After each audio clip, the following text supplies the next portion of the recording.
अवतारश्च गणेशस्य महात्मनः न शक्यते कथां वक्तुं मया वर्षशतैरपि संक्षेपेण प्रवक्ष्यामि मुख्यानां मुख्यतां गतान् अवतारांश्च तस्याष्टौ विख्यातान् ब्रह्मधारकान्।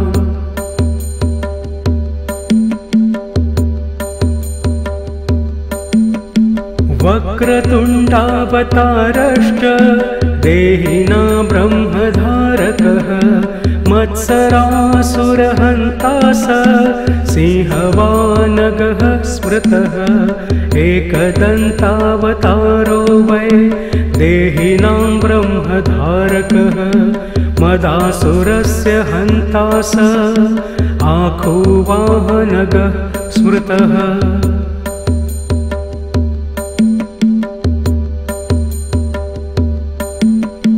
महोदर इति ख्यातो ज्ञानब्रह्म प्रकाशकः मोहासुरस्य शत्रुर्वै आखुवाहनगः स्मृतः गजाननः सविज्ञेय सांख्येभ्यः सिद्धिदायकः लोभासुरप्रहर्ता च मूषकगः प्रकीर्तितः।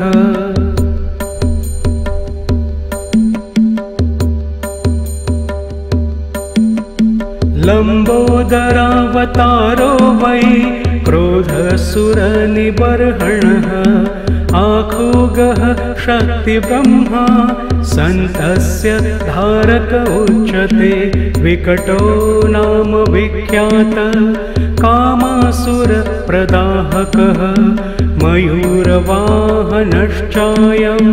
सौरमात्मधर स्मृतः।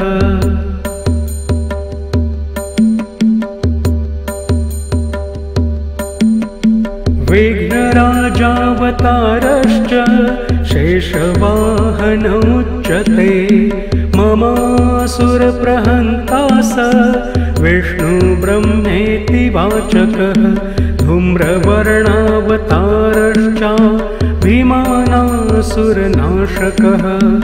आखुवाहनतां प्राप्तः शिवात्मकः स उच्यते।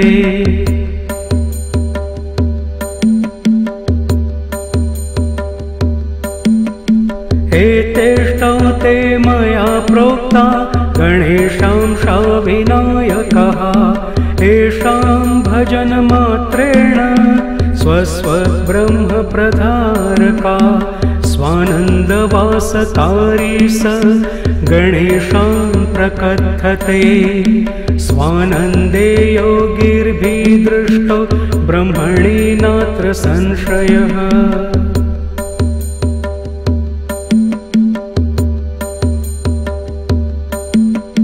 तस्यावताररूपाश्चाष्टौ विघ्नहरणा स्मृताः स्वानन्द भजनेनैव लीलास्तत्र भवन्ति माया तत्र स्वयं लीना भविष्यति सुपुत्रक संयोगे मौनभावश्च समाधि प्राप्यते जनैः।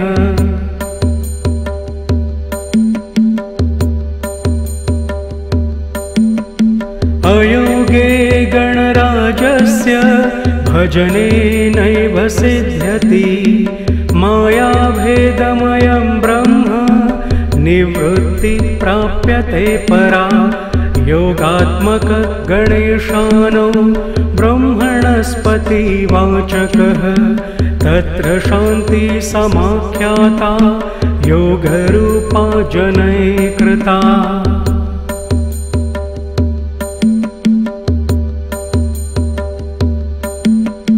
नानाशान्तिप्रभेदश्च स्थाने स्थाने प्रकथते शान्तिनानां शान्तिरूपा सा योगशान्तिः प्रकीर्तिता योगस्य योगता दृष्टा सर्वब्रह्म सुपुत्रक न योगात् परं ब्रह्म ब्रह्मभूत तेन लभ्यते।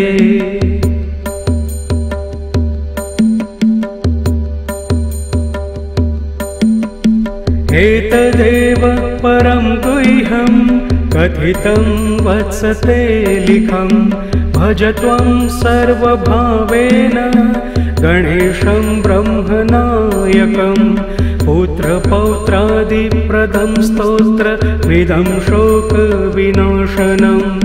धनधान्यसमृद्ध्यादिप्रदं भावी न संशयः।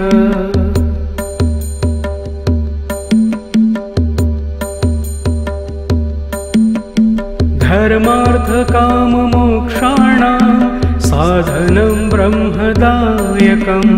भक्तिदृढकरं चैव भविष्यति न संशय। इति मुद्गलपुराणान्तर्गतं गणेशावतार स्तोत्रं सम्पूर्णम्।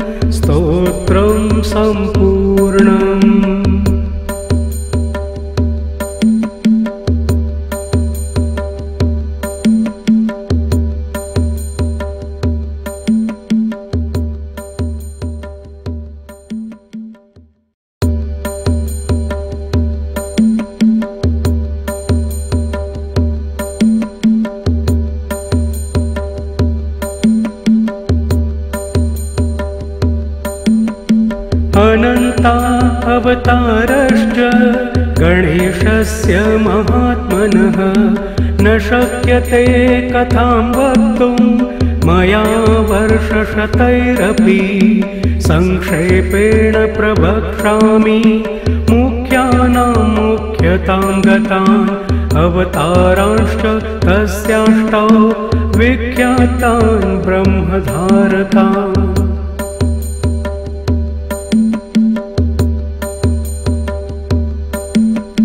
वक्रतुण्डावतारश्च देहिना ब्रह्मधारकः। मत्सरासुरहन्ता स सिंहवानगः स्मृतः। एकदन्तावतारो वै देहिनां ब्रह्मधारकः। मदासुरस्य हन्ता स आखुवाहनगः स्मृतः।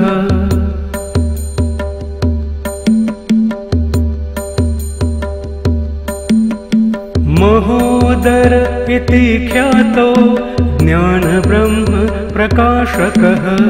मोहासुरस्य शत्रुर्वै आखुवाहनगः स्मृतः। गजाननः सविज्ञेय सांख्येभ्यः सिद्धिदायकः। लोभासुरप्रहर्ता च मूषकगः प्रकीर्तितः।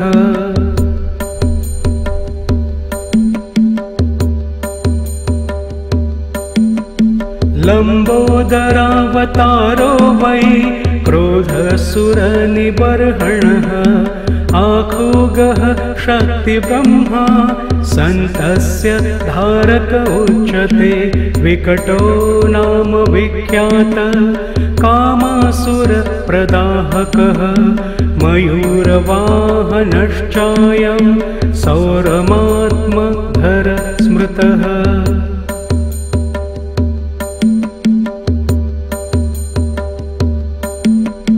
विघ्नराजावतारश्च शेषवाहनमुच्यते। ममासुरप्रहन्ता स विष्णुब्रह्मेति वाचकः। धूम्रवर्णावतारश्च भीमानासुरनाशकः। आखुवाहनतां प्राप्तः शिवात्मकः स उच्यते।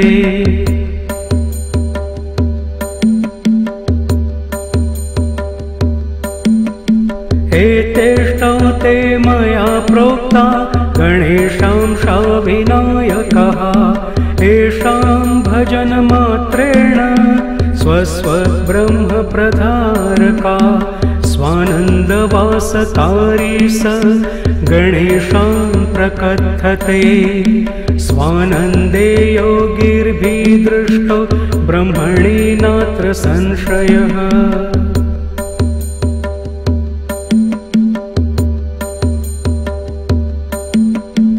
तस्यावताररूपाश्चाष्टौ विघ्नहरणा स्मृताः स्वानन्द भजनेनैव लीलास्तत्र भवन्ति माया तत्र स्वयं लीना भविष्यति सुपुत्रक संयोगे मौनभावश्च समाधि प्राप्यते जनैः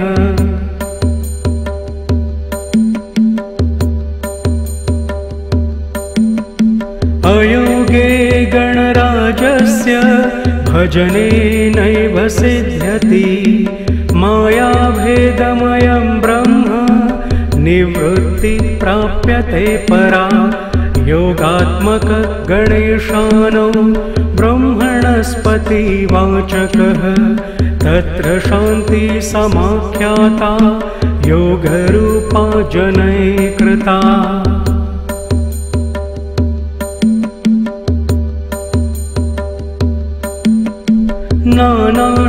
नानाशान्तिप्रभेदश्च स्थाने स्थाने प्रकथते शान्तिनानां शान्तिरूपा सा योगशान्तिः प्रकीर्तिता योगस्य योगता दृष्टा सर्वब्रह्म सुपुत्रक न योगात् परं ब्रह्म ब्रह्मभूतेन लभ्यते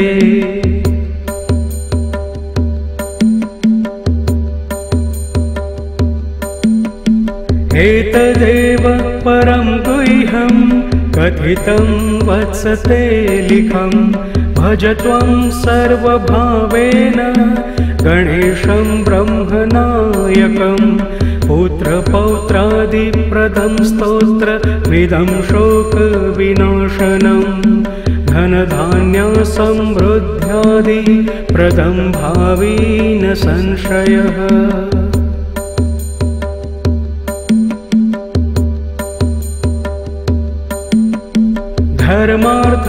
धर्मार्थकाममोक्षाणां साधनं ब्रह्मदायकं भक्तिदृढकरं चैव भविष्यति न संशय इति मुद्गलपुराणान्तर्गतं गणेशावतार स्तोत्रं सम्पूर्णम्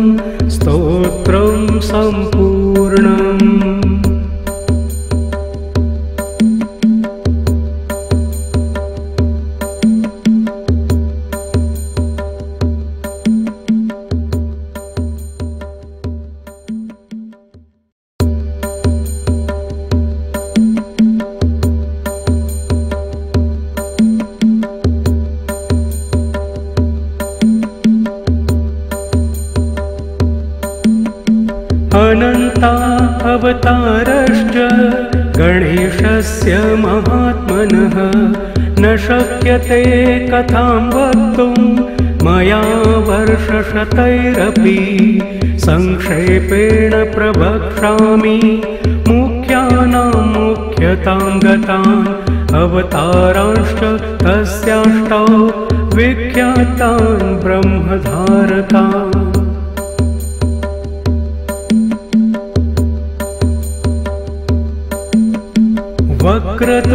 वक्रतुण्डावतारश्च देहिना ब्रह्मधारकः मत्सरासुरहन्ता स सिंहवानगः स्मृतः एकदन्तावतारो वै देहिनां ब्रह्मधारकः मदासुरस्य हन्ता स आखुवाहन